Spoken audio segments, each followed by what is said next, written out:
Next presentation comes from our Vice President, Tom Sgroi. He's Director of Engineering, and he has a bachelor's in civil engineering from the University of Hartford.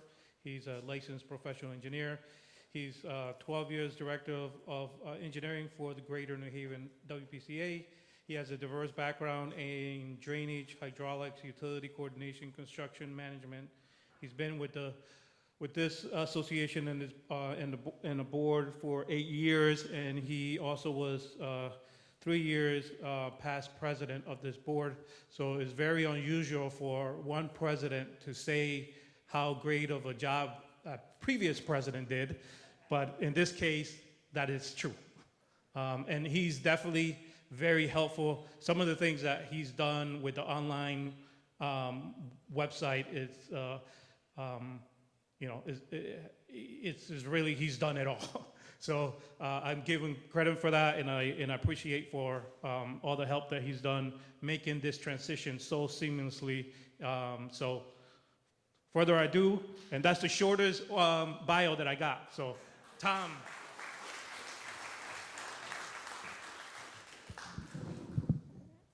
My bio actually could be put on the side of a Starbucks cup. Tom, that's it. Just so anyone that's presented here, obviously we're videotaping. So I've been using LinkedIn a lot. I've seen a lot of people using it in this room, use it quite a bit. Those of you consultants want a link to our website, and you can upload the video and post things. I've seen a lot of action on LinkedIn. I posted a video related to a WEFTEC that I just attended, and it got over 1,500 views. So it's a really useful tool, and it gets a kind of a buzz going in the state of Connecticut. So it doesn't matter what the industry is, if you're all looking at each other's stuff, and even if you read it and just like it, it gets a lot of attention. So thought I'd mention that. All right, I couldn't pick a more perfect person. Come on, you notice how well Dennis did public speaking up here? Have you seen him on TV lately? Oh, no. It's been on TV quite a bit. He, I don't know if he knew it when I was actually drew the short straw to talk on this topic. Emergency response planning, it comes at you in many different ways. Dennis has recently had some issues in Waterbury. If you're up to speed with it, I'll let him take care of that, but he's been on TV, and I think it suited him well for actually doing this event today. All right, well anyways, we had Ginny Burke, who's in the corner of the room here, is the next NWPCA president. And she was so kindly, when I was putting this presentation together, she gave me some resources, and I came across a really well done video on EPA, and you have to go look it up yourself. It's about the flooding she experienced in 2010, I believe, and really kind of outlines what you can be up against. And Dennis just actually recently kind of went through it himself. When you're all of a sudden under the gun to make decisions in a very short period of time, and you're looking for help wherever you can find it. So the best thing we can do is what I'm gonna tell you or talk about is really from our perspective, GNHWPCA's perspective. We've seen these things go on. We saw what Ginny went through. We saw Storm Sandy. We saw Storm Irene. We had the winter storm of in October, or on Halloween there that year. In the room here, was anybody affected by the nor'easter? Did anybody lose power for their plants? I see a raise a hand, even at home maybe.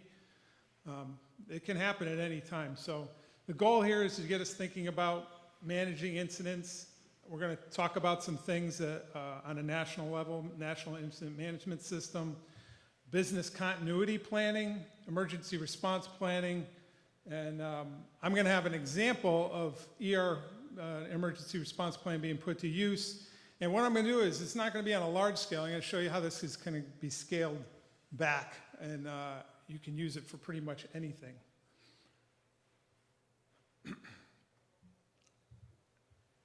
You got a broad range of incidents to deal with. You have natural disasters, of course, hurricane, fire, windstorms, flooding, thunderstorms. I bet everybody in this room that's worked at a treatment plant or for a municipality has had this affect them in some way. human caused, resulting from intentional actions of an adversary. Maybe some of us haven't been affected by this directly, but you're seeing cyber threats quite often. I know our IT department is always going crazy trying to keep people out of our system. Workplace violence, hopefully you don't ever see that. Civil unrest, these are the ones that probably we don't see as much of, thankfully, in what we do, but the structure that we can provide can also address these. These are the ones that we're probably most used to dealing with: results in accidents, failures of the system, and/or structures. Sometimes they may be caused by human interaction, like what Dennis experiences a couple weeks ago in Waterbury. We all have these things happen, accidents happen. So I'm going to talk about the history of managing incidents nationwide. It kind of makes sense. You get the fires in the western part of the country in the 70s. You think about how you have to manage an incident like a fire over acres and acres, miles and miles of terrain. It takes a tremendous amount of coordination. So the original concepts of incident management on a national basis started and evolved out of the firefighting resource of California.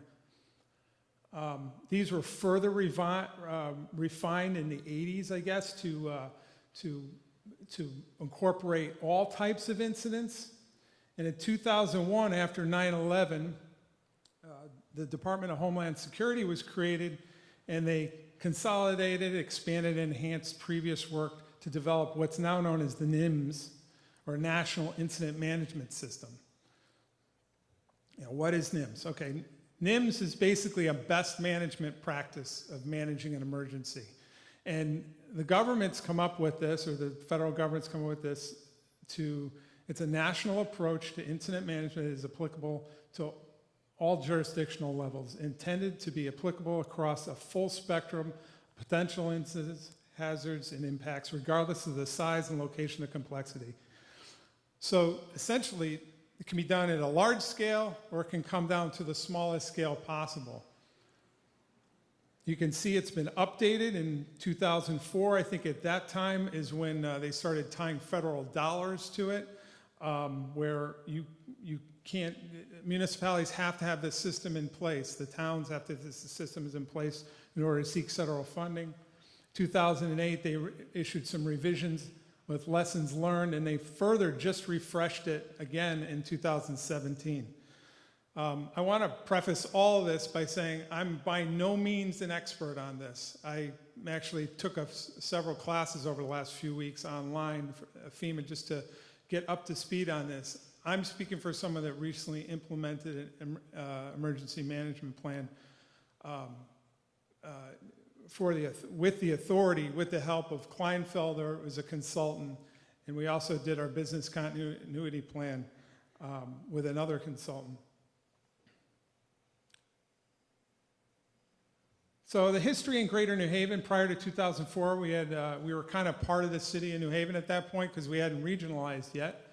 So we were under their emergency response plan. So, and then through 2005 to 13, it kind of continued on the same format since we had a contract operator who was responsible for emergencies at the plant, and the collection systems, we had our on-call contractor. We thought we were pretty covered on that, and we still operated under the ERP of City of New Haven.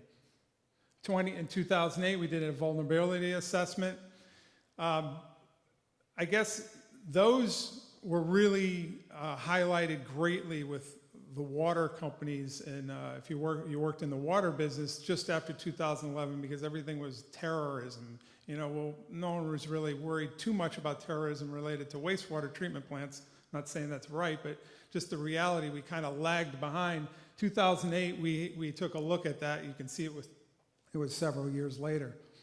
In 2011, we have Hurricane Irene and the Halloween snowstorm in 2011.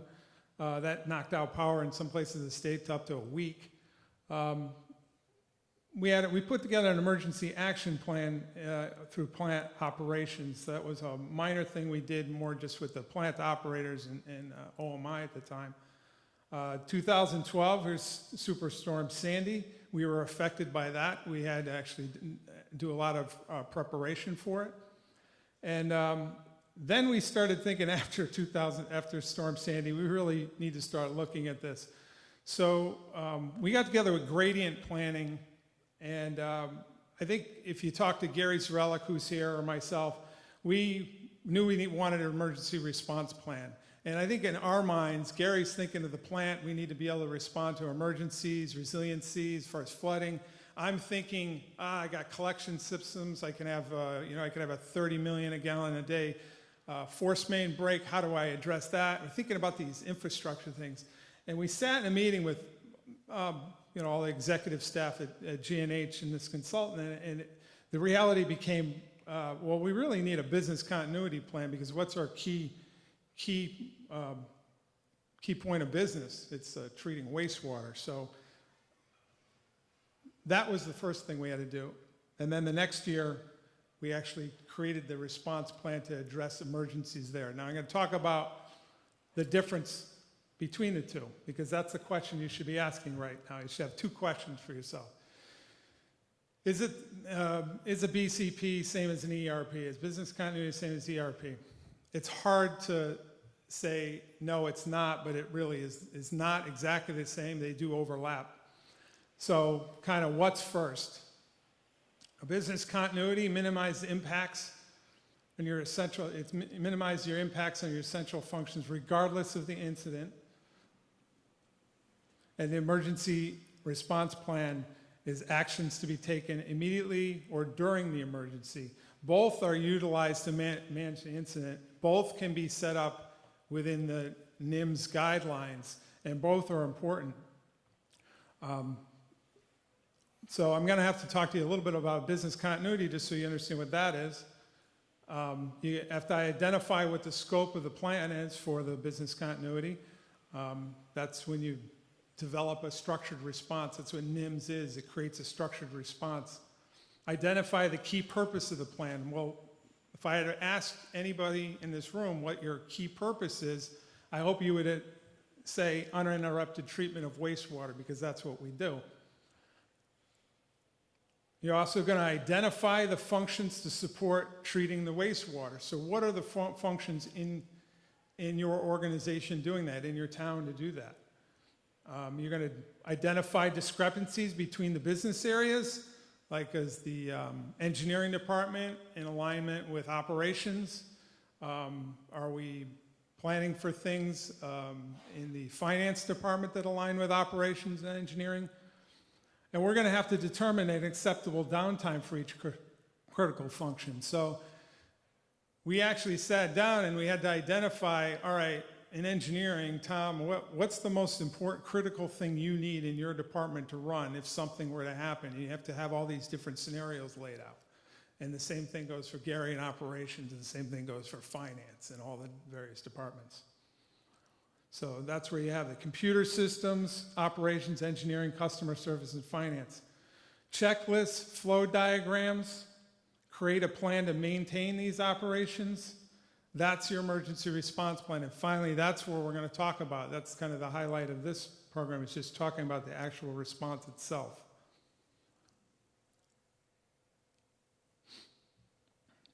Now, like I said, NIMS has the emergency, NIMS provides a structure for that. It's an incident command structure. This is GNH's incident command structure. You can see it starts with an incident commander, deputy commander, and has it goes through a tree of various headings, basically operations, planning, logistics. Each one of those has a particular assignment during an emergency. As you can see, there's like 7 nodes that come off the incident commander. The incident commander is in charge of the whole thing. They recommend between 3 and 7 nodes go into each discipline, not more than 7, and that's exactly what we have here. So this is tailored to roll up, to shrink, where you can have just an incident that requires an incident commander. This happens to be for a level 1. Level 1, I'll talk about levels afterwards, incident command structure. You can have a level 3, which I'm going to talk about later, which is a very minor, kind of everyday course of doing business incident, and that may only have an incident commander. It may not have, and have some staff underneath it. It may not have all this tree. So now I'm going to walk through an incident that happened recently and kind of go through the lessons learned from this and show you how this actual NIMS tree can not only work for something as large as a hurricane, it can work for just a collection systems incident. On Friday, a couple months ago, we had a reported backup at 280 York Street. Not an uncommon thing to happen. So this at this point would be what we call level 3, very minor. The incident commander would be the sewer superintendent himself. And he'd go through his checklist of standard things that he normally would go through when he has a backup. Receive the call, go through the standard operating procedures within that call that are highlighted in the manual. It involves sending a couple individuals out to investigate, troubleshooting. You know, if this is applicable, instruct backup communications. That'd be more for a larger incident. And the most important thing is you got to classify as what level of an emergency. Like I said, I'll get to that later. At this point, we're at a level 3. It's not very critical. It's one business. So here it is. Here's his standard operating procedure in the manual. It's a level 3, gravity sewers. They're in different categories. I'll show you that after. Rick Hurlbert's our sewer superintendent. He follows the recipe book here. I mean, a lot of this stuff he does in his sleep anyway. One of the most important aspects of this is when you work through this emergency response plan and put it together. We did it with consultants, but they were just in the room listening to us, and they were compiling notes and putting it together. It has to come from the grassroots. It has to come from the bottom up. The guys in the field have to know what the response plan is, and it has to be revisited and made part of the way you do business on a daily basis. So here it is, Friday, he's dispatched. This is what he finds. He had a minor backup in the basement here. They sent out collections crews. They jetted the line, and by the end of the day, they were able to clear the line, or at least what they thought they were able to, and restored service to this particular business, which was Ashley's Ice Cream, which was on York Street. Here's York Street. There's Toad's Place, for anyone that's familiar with that place. And there's Yale Sterling Library. I spent a lot of time in my college days on this street. It wasn't at Sterling Library. It was at Toad's Place. You can see at the bottom here, it got cut off a little bit. There's our sewer that runs down the street there. It's an 1869 18-inch unreinforced concrete pipe. For one of my board members, Steve Mongillo, this pipe is actually on our list to line for the upcoming year, but we didn't get to it yet. So just so you know, it's one of those things. We actually have a lot of places. We have a lot of needs in our collection system. This was one of the ones we highlighted for lining in the near future. And this is the area we're going to be talking about. So August 12th, which is the next day, it's a perfect storm is brewing as way I see it. The pizza place next door contacted our sewer superintendent. They called in, and they were not draining, obviously. They had their fixtures in the basement were not draining properly. So we obviously thought it may have something to do with our system. So we dispatched a crew, remembering that this is 1869 infrastructure. It is now Saturday afternoon. Toad's Place is very busy in the middle of the summer on a Saturday night. Usually they have concerts. We're about a week before Yale moves in, the college, the kids start moving into school. Patagonia is moving in. The mayor was going to be speaking at the grand opening, and that was going to be happening in a couple weeks to come, a couple weeks out.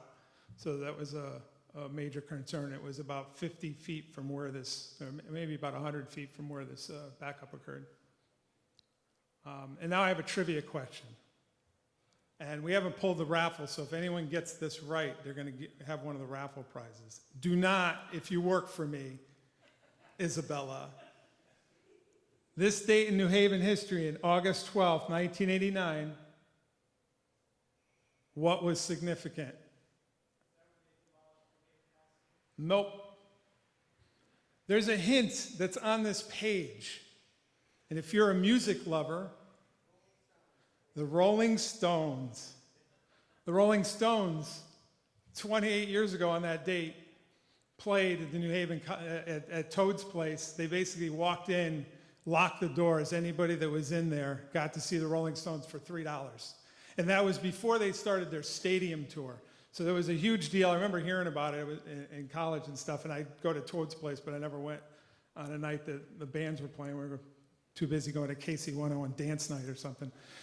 But anyways, I thought that was interesting because I pulled that up. I was like, wow, that was on a significant anniversary. So I was talking about response levels, and I didn't correct this, so we have the most crazy response level. We have 3, 2, and back to 3 again. 3 on the end is 1, so just pretend that's 1. I should have corrected at the break, but I didn't. Now, keeping in mind that all 3 of these levels in the incident command structure, we have to keep in mind what permit compliance, health and safety, environmental impact, there can be politics involved in it. There's the number of people impacted is related to politics. There could be a hospital. You have to have lots of things to put in the bucket to think about when you're making a decision based on it. Level 3, it's contained, less than 8-hour resolution, can handle it with GNH resources, and we can handle it with our own communication. So those, when we first get a backup, that's a level 3. Level 2, minor release, less than 48 hours. External resources may be required. Communications includes outside agencies, contractors, and other GNH departments. Okay? And then finally, level 1, not the level 3 that's shown.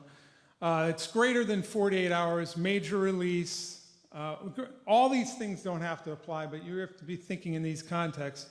Resources beyond the normal operational agreements and communications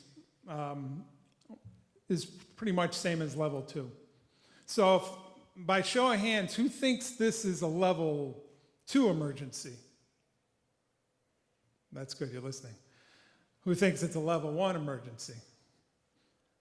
Well, fortunately, at that time, there was a lot of phone calls going back and forth between the sewer superintendent and myself. Actually, Gary Zarelick is the incident commander in this particular case who's here. He happened to be on vacation that day. It was over the weekend. So I was in I actually did get a hold of him, but we had some communication between my construction administrator, the sewer superintendent, and myself, and Ricky's like, I gotta call level 1 on this. And I says, you know, Rick, I completely agree. So we pulled this out and we followed. This is our structure for a level, a call level 1. Call level 1 emergency for a gravity system, and this is the tree for that particular incident. So I'm deputy commander. I roll up in the incident commander because Gary's on vacation. You can see the first thing I had to do is contact the executive director. So I made a phone call to Sid, let him know what was going on. I said, really don't have a lot of details. We're going to be doing an investigation. We're going to hold off and we agreed we didn't want to, because there was so much stuff going on with Toad's Place in the weekend, we had safety concerns. We agreed that we're going to have the Vector truck run loads to keep the surcharging sewer down. We were able to keep up with flow enough. So we had our own Vector truck running loads from upstream manholes to downstream manholes for the entire time so that we could get through the weekend. Meanwhile, we contacted our emergency contractor, CJ Fucci, let them know they're going to be starting work on Monday and starting putting the balls, getting everything rolling. Sid, who is the public information officer, he did handle that aspect of it to contact politicians, aldermen, the appropriate people. He delegated the actual public information related to Yale and status of the incident back to me, which is fine.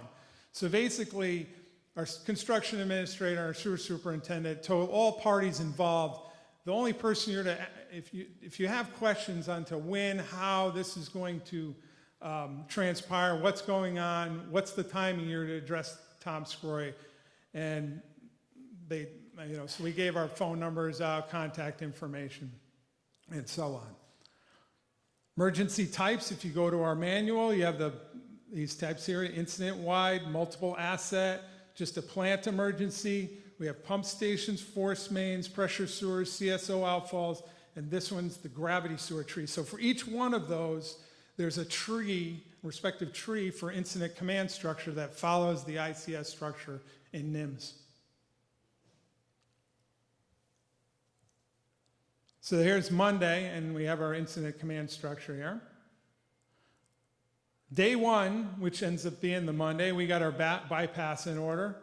You can see how tight this street is. Fortunately, it's one way, so we're able to keep traffic going, but very tight quarters. That right there is going to be the future Patagonia that's going to open in a couple weeks, although we were kind of questioning it ourselves because does it look really ready to open? Not really. Needless to say, we were, the mayor's office and Yale were hugely concerned about seeing all this stuff coming out there.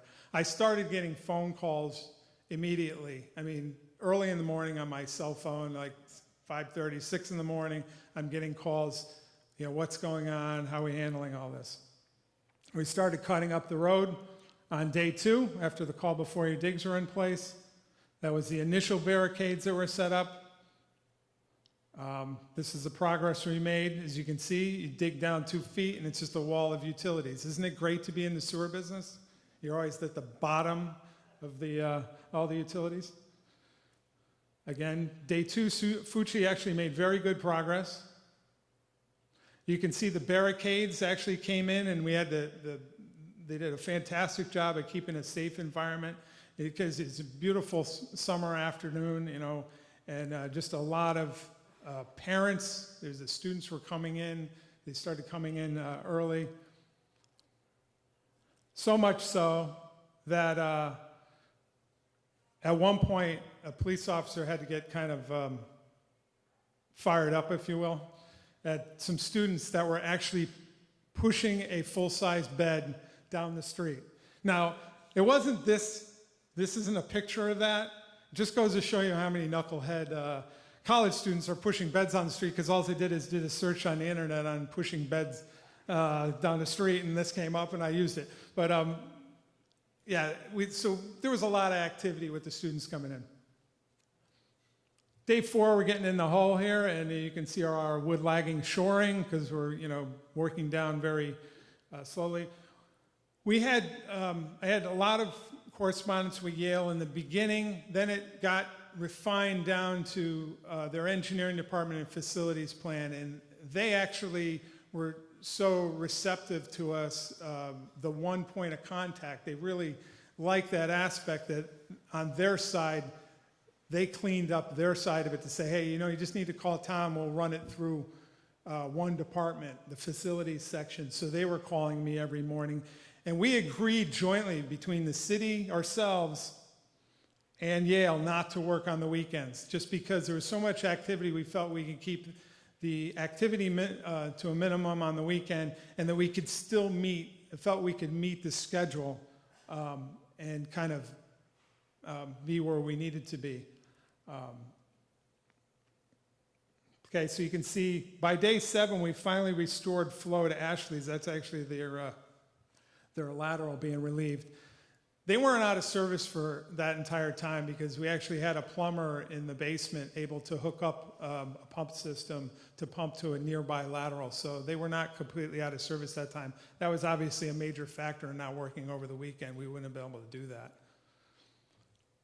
You can see some progress here. We get flow in the pipe restored to normal. As you can see, the pipe actually, it was in amazing condition given the age. That's the concrete pipe right there, right here. And really the only reason that it was destroyed in the way it was is because whoever put the lateral in last time smashed the side of the pipe in it, and it just compromised the integrity of it. By day 10, there's the warning tape. It seems like, oh, we're close, we just backfill the hole. Well, I use this as an opportunity to get with Yale, because Yale has they own all the properties on that street except for Toad's Place. A lot of them are cross-connected with roof leaders. I use it as a lesson to teach them about how not to have your roof leaders connected to your sanitary system. And a lot of the flooding we got some rain over the weekend, and it made it worse in the basement because the roof leaders were connected. So use it as a teaching opportunity, and we are actually able to spend some time and connect in some laterals for them to use in a future project. So we finally got the road restored on April 29th. That grand opening was scheduled for the 31st. The kids moved in during the process, but the whole goal was to get school started on the 1st of September. So we were able to get everything done before school started, and all parties were extremely happy with the communication that went on. And I attribute it to the fact that we spent the time to creating this emergency response plan in the way we did. Now, part of the emergency response plan is the after action report. And this is so important because this makes sure it continues to live as a living document. The sections included is initial response, communication, response procedures, conclusions, and next steps. And as you can see, we sat down in a room, and it was funny because Rick, the sewer superintendent, who is the most conscientious, hardworking guy you can find, he's like, well, I can't just write this myself because I'm just going to say all good things about myself.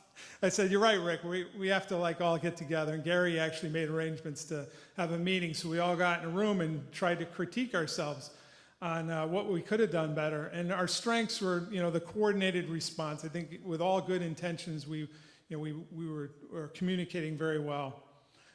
We got to establish some key relationships with Yale, and that kind of went into the areas of improvement and lessons learned. I think what we need to do in the future is reach out to some of the hospitals and some of the big players in New Haven and have a direct line of communication so that we can give them instant notification. Who are your key point people in those organizations? The traffic and the public notification was very good because the city of New Haven is very good at doing that themselves. So we just dovetailed into theirs. Like I said, I talked about the opportunities in the future. One of the things we left out, I think is a huge hole, and it was an oversight on my part, is we have that safety coordinator on the tree. He was never really contacted in it. It really didn't apply because our safety, the way we think about it is our emergency contractors are responsible for safety. However, thinking back on it, I think it was kind of stupid. We should have actually had him there. It's as another set of eyes looking at everything, and it doesn't hurt anything. So we've learned that won't happen again. There's lots of appendices to the ERP. I'm highlighting a couple really customized ones for us, but I think are important at any one of us along the coast, and actually anyone could probably do it in any of the communities. And one is a GNH flood tables. Ours is associated with coastal flooding.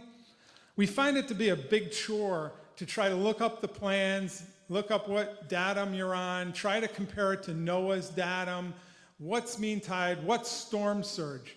We've made that really straightforward. We have a table that has predicted storm surges that go 1 through 12, and we have all our pump stations ordered in an order of impact.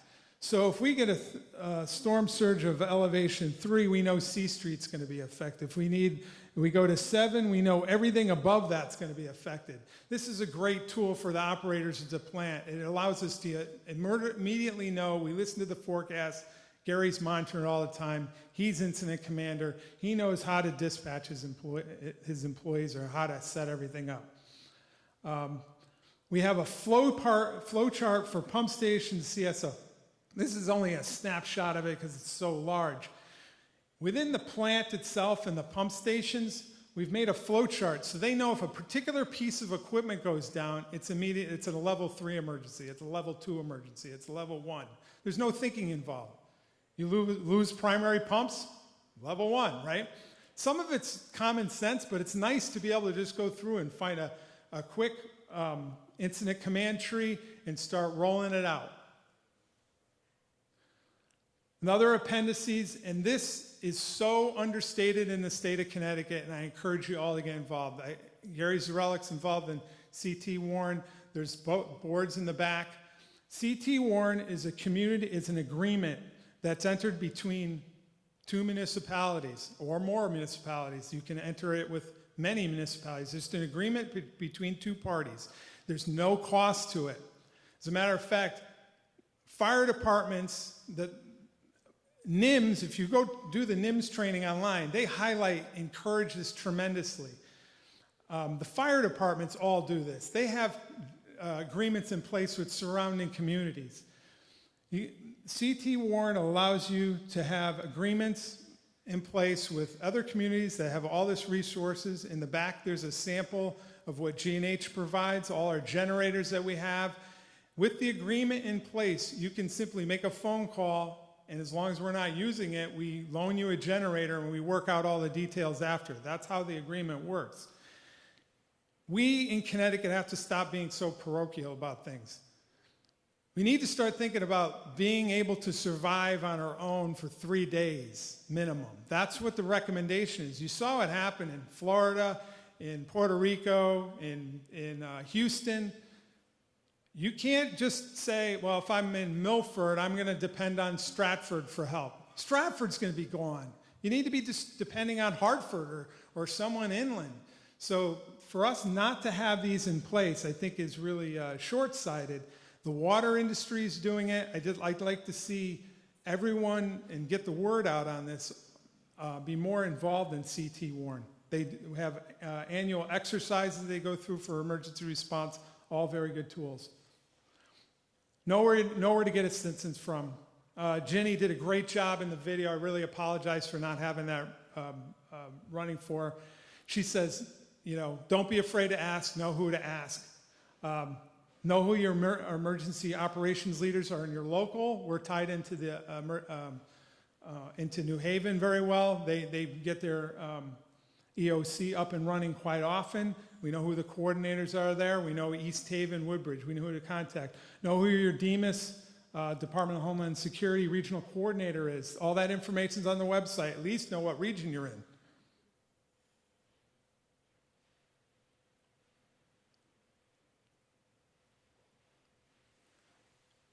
Getting close to the end here, the ERP also includes a lot of other important information in the back. The emergency contact list, equipment inventories, major parts, all those summary tables I talked about, after action plan, whatever you want, you want to make it easy as you can. Have these things at your fingertip so you can put these in your appendices.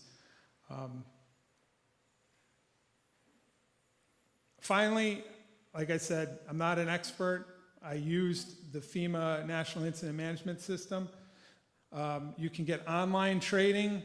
I recommend ICS 700, the 100 and the 200. The 700 highlights what NIMS is. It's an introduction. It'd take you, if you did it and then take the test, of probably about 2 hours, maybe 2-3 hours each, depending on how.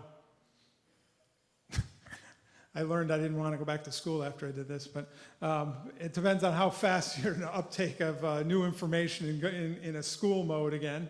But you actually have to log on and get a FEMA identification number. They don't associate it with Social Security anymore, so you have to apply for that. You get an email back, and then you're able to actually take the test at the end, and you get a certificate. So I took those 3. There's great information at CT Warren. NWPCA, preparing extreme wet weathers of wastewater utilities. There was just a presentation. Actually, Gary was involved in it recently. I got to credit Tom Lodo from Kleinfelder. He was in the room with us when we developed the emergency response plan, and he had his team in there listening to us and helping us develop the templates for that. Gradient planning, Kate Novak is also, I consider her to be an expert, along with Kleinfelder's folks. She's the president, and she helped us with our business continuity plan. Also an extremely important document that can be talked about on its own. That's it. Any questions? I'm sure I'm going to get a question from the expert, the guy that probably can teach it.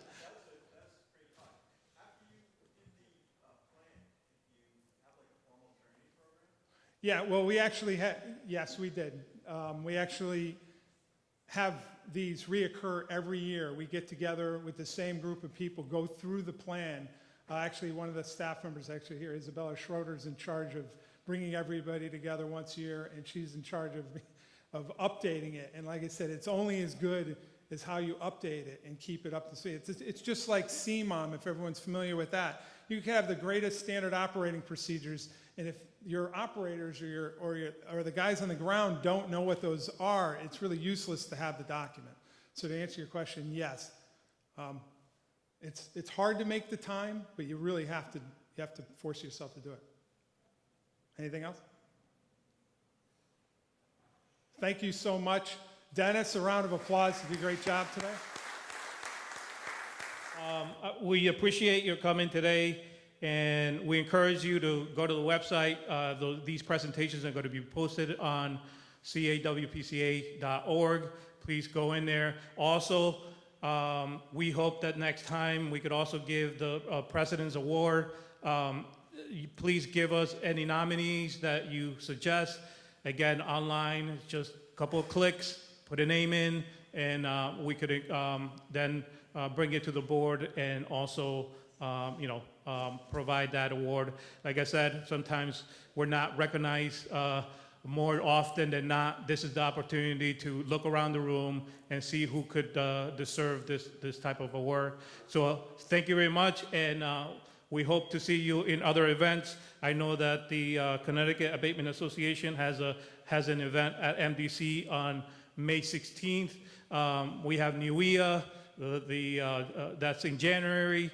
That's coming up. There's a gentleman here waving me. Evaluation forms. Thank you for reminding me. Yes, please put in your evaluation forms. We take any suggestions, and we definitely bring them back to the board, and we take a look at them, and we want to implement some of the things that you suggest.